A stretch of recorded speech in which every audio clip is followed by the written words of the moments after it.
11 సంవత్సరాలు ముందు కంటిన్యూ చల్లలేదు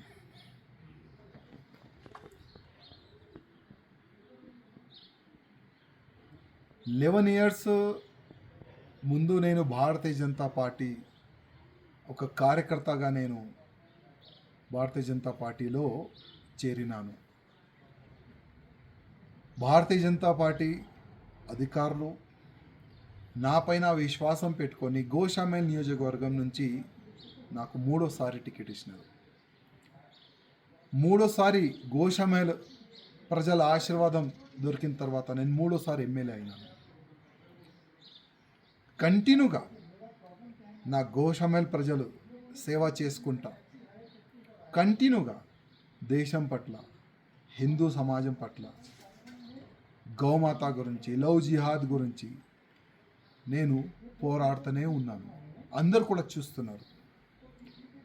కానీ ఇవాళ ల్యాక్స్ ఆఫ్ భారతీయ జనతా పార్టీ కార్యకర్తల గొంతుకి ఆ గొంతుని నేను ఢిల్లీ వరకు తీసుకొని వెళ్ళాలనుకున్నాను. కానీ నేను అక్కడ ఫెయిల్ అయిన అనుకున్నాను.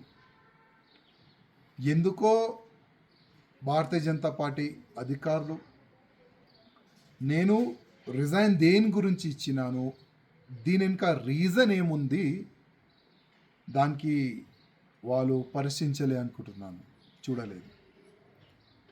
ఇవాళ మా రాష్ట్రీయ అధ్యక్ష వారు నా రిజైన్ని వాళ్ళు యాక్సెప్ట్ చేసినారు.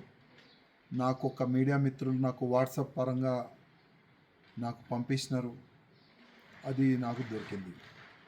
కానీ ఇవాళ నుంచి కంటిన్యూగా నా దేశానికి, నా భారతదేశానికి హిందూ రాష్ట్రంగా చేయాలని, గోమాతని రక్షించడానికి, లవ్ జిహాద్ కానీ అన్ని విధాలుగా ప్రతి ఒక్క హిందూ కార్యకర్తకి ఒక ఛత్రపతి శివాజీ మహారాజ్ లాగా తయారు చేయడానికి ఇప్పటి నుంచి నేను ఇంకా అగ్రెసివ్గా నేను పనిచేస్తానని ప్రతి ఒక్క హిందూ కార్యకర్తకి నేను హామీ ఇస్తున్నాను. ఏ కార్యకర్త కూడా భయపడవద్దు, ఏ కార్యకర్త కూడా బాధపడద్దు.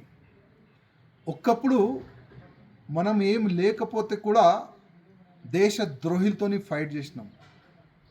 మూడోసారి ఎమ్మెల్యే అయిన తర్వాత కూడా దేశ ద్రోహులతోని, ధర్మ ద్రోహులతోని ఫైట్ చేసినాం. ముందు కూడా అదే చేద్దాం.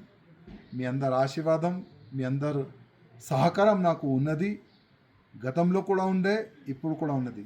ఏం టెన్షన్ ఏ బీజేపీ కార్యకర్త కానీ, నా హిందూ కార్యకర్తలు కానీ కొద్ది కూడా టెన్షన్ ఎవరు కూడా తీసుకోవద్దని నా ప్రతి ఒక్క కార్యకర్తకి నేను హృదయపూర్వకంగా ఒక సందేశం ఇవ్వాలనుకుంటున్నాను. ప్రతి ఒక్క బీజేపీ కార్యకర్త, గోషామేల్లో ఉన్న కార్యకర్తలకి నా హృదయపూర్వక ధన్యవాదాలు. మూడోసారి నాకు ఆశీర్వాదం ఇచ్చినందుకు. జై శ్రీరామ్.